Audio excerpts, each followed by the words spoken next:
Di dalam sebuah ayat Quran, ketika Allah menceritakan keadaan orang-orang yang didatangi malaikat, atau keadaan mereka yang telah dicabut nyawanya, mereka mengatakan, ya Rabbi, laula akhartani ila ajalin qarib fa asaddaq wa aku minas shalihin.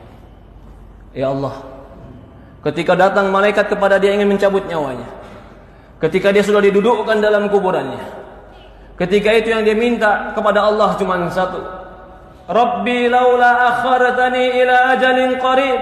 Ya Allah, kalau seandainya kau berikan aku kesempatan sedikit lagi, berikan aku kesempatan hidup sedikit lagi, fa asaddaq wa aku minas shalihin, aku akan bersedekah dan aku akan menjadi orang soleh. Dia minta kepada Allah bukan minta bertemu dengan istrinya, dia minta dengan Allah bukan minta dengan hartanya, tapi yang dia minta dengan Allah, ya Allah berikan aku kesempatan hidup sedikit saja, fa asaddaq, aku akan bersedekah, wa aku minas shalihin, dan aku akan menjadi orang soleh. Yang mereka minta, mereka akan menjadi orang soleh.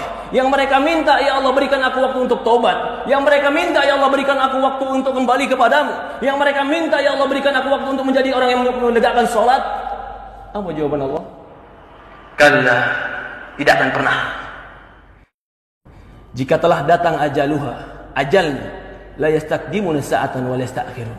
Tidak akan pernah diakhirkan walaupun sesaat, dan tidak akan pernah dicepatkan walaupun sesaat. Inilah para ulama mengatakan, kesempatan hidup dalam ibadah itulah kesempatan yang terbaik. Ketika Allah berikan kita usia 30 tahun hidup, maka itu kesempatan yang terbaik. Ketika Allah berikan kita usia 40 tahun hidup, maka itu kesempatan yang sangat besar. Ketika Allah berikan kita kesempatan 50 tahun hidup, apakah tidak ada waktu kita untuk kembali kepada Allah Subhanahu wa taala?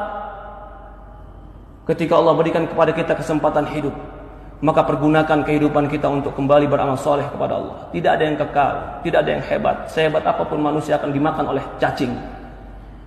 Tidak ada yang kekal di dunia ini kecuali kematian akan datang kepada kita. Kullu nafsin dha'iqatul maut. Semua jiwa pasti mati. Maka tidak ada yang pantas kita sombongkan, tidak ada yang pantas kita lupakan, kecuali kita membawakan perbekalan ketemu Allah Subhanahu wa taala. Fatazawwadu fa inna khaira zadi taqwa. Berbekallah, sebaik-baiknya bekal adalah ketakwaan.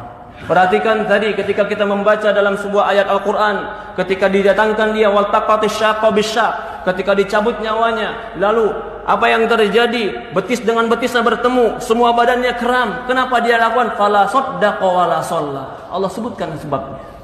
Walakin kadzdzaba wa tawalla. Tidak sedekah, tidak membenarkan Quran, tidak membenarkan hadis, wala shalla, tidak mengerjakan salat. Walakin kadzdzaba wa tawalla, bahkan mendustakan cerita Allah, mendustakan cerita Rasul, wa tawalla, bahkan berpaling ketika diajak kepada Allah dan Rasulnya. Ya ibadallah, qu anfusakum wa ahlikum nara. Jaga diri kita dan keluarga kita dari api neraka. Yang menceritakan ini semua adalah baginda Nabi kita Sayyidina Muhammad sallallahu alaihi wasallam. Shadiqul masduq, yang jujur, yang benar, yang diutus kepada kita untuk mengajarkan kepada kita ilmu agama. Semoga Allah Subhanahu wa taala berkahi kita. Semoga Allah Subhanahu wa taala memberikan kepada kita ketakwaan. Semoga Allah Subhanahu wa taala mematikan kita dalam husnul khatimah. Semoga Allah Subhanahu wa taala memberikan kita kekuatan untuk beramal saleh.